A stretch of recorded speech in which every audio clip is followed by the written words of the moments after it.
بلغ العلا بكماله كشف الدجى بجماله حسنت جميع خصاله صلوا عليه وآله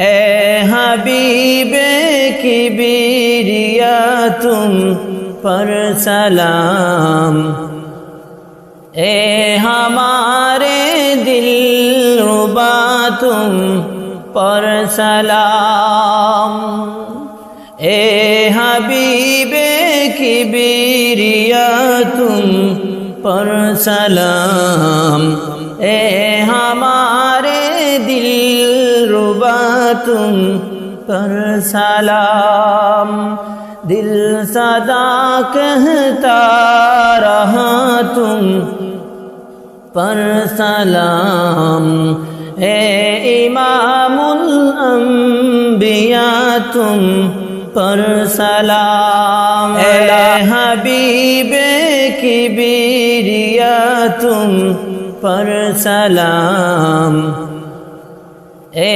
ہمارے دل ربا تم پر سلام اے حبیب کبریا تم پر سلام اے ہمارے دل ربا تم پر سلام دل صدا کہتا رہا تم پر سلام اے امام الانبیاء تم پر سلام لا الہ الا اللہ محمد رسول اللہ صلی اللہ علیہ وسلم সম্মানিত আল্লাহ রাব্বুল আলামিনের কাছে 4টি মাস বড় গুরুত্বপূর্ণ সম্মানিত মাস 4টি মাস এই 4টা মাসের মধ্যে থেকে জিলকদ জিলহজ এবং মুহররম আর রজব মুহররম মাস এবং রজব মাস জিলকদ এবং জিলহজ মাস আল্লাহর কাছে খুবই পছন্দনীয় আল্লাহর কাছে খুব গুরুত্বপূর্ণ এবং পছন্দনীয় মর্যাদা সম্পন্ন মাস হলো 4টি এর মধ্যে থেকে বর্তমান চলিতেছে জিলকদ এবং আসতেছে জিলহজ মাস তাহলে বোঝা গেল আল্লাহর কাছে পছন্দনীয় এবং মর্যাদা সম্পন্ন মাস এইগুলাতে ইবাদত করলে অনেক সওয়াব হয় এজন্য আমরা ইবাদত করব এই দিনগুলোর মধ্যে এই 2টি মাসের মধ্যে রয়েছে অর্থাৎ জিলহজ মাসের 1 তারিখ থেকে নিয়ে 9 জিলহজ অর্থাৎ 10 তারিখের ঈদ পর্যন্ত 10টি দিন রয়েছে এই দিনগুলো আল্লাহর কাছে এত বেশি মর্যাদাওয়ালা এত বেশি কদরওয়ালা আল্লাহ রাব্বুল আলামিন এই দিনগুলোকে ওসিলা করে সম্বোধন করে তিনি 30 নম্বর পারায় সূরা ফাজরের মধ্যে বলেন বিসমিল্লাহির রহমানির রহিম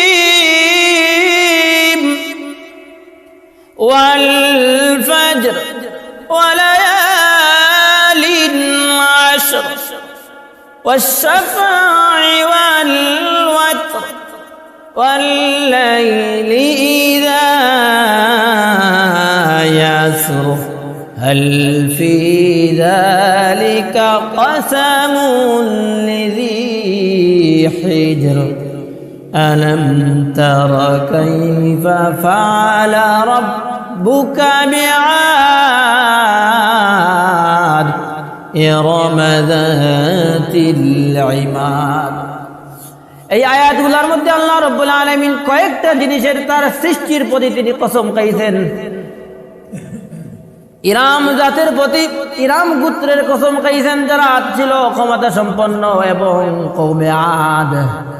কওমে আদ গোত্র এই জাতির প্রতিও তিনি কসম খাইছেন আমাদেরকে সতর্ক করে বলতেছেন তোমাদের কি স্মরণে নেই আমি যে আদ জাতিকে আমি ধ্বংস করে দিয়েছিলাম যারা আমার অবাধ্য করে হয়েছিল আমার হুকুমের অবাধ্য করার কারণে আমি আদ জাতিকে ধ্বংস করে দিয়েছি ইরাম জাতিকে আমি ধ্বংস করে দিয়েছি।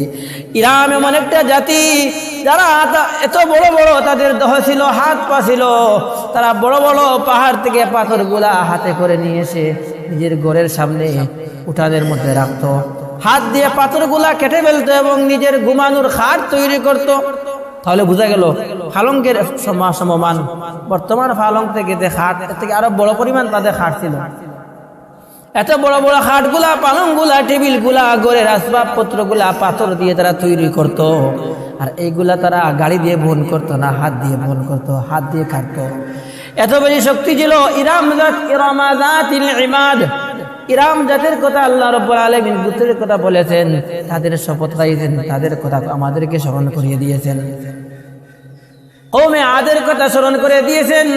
আলাম তারা কাইফা ফাআলা রাব্বুকা বিআদ, আলে বলতেছেন ওই সমস্ত আদ জাতিদের কথাও, তারা যে আমার অবাধ্য করেছিল, তোমরা জানো কি তাদের কি পরিণতি হয়েছিল?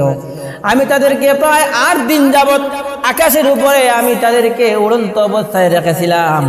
তারা সমকামিতা করত একে অপরের সাথে, অর্থাৎ মানুষের স্বভাব হলো পুরুষ নারীর সাথে যৌন সঙ্গম করবে, কিন্তু আদ জাতিরা এত বেশি খারাপ হয়ে গিয়েছিল, তারা নারীর সাথে মিলামিশা করতো না, বরং তারা পুরুষে পুরুষে তারা একে অপরের সাথে সমকামিতা করত। তাদের এই গুনার কারণে, জিনা ব্যভিচারের কারণে, এই গুনার কারণে আমার আল্লাহ রাব্বুল আলামিন এত বেশি নারাজ হয়ে গিয়েছিলেন কওমে আদের উপরে।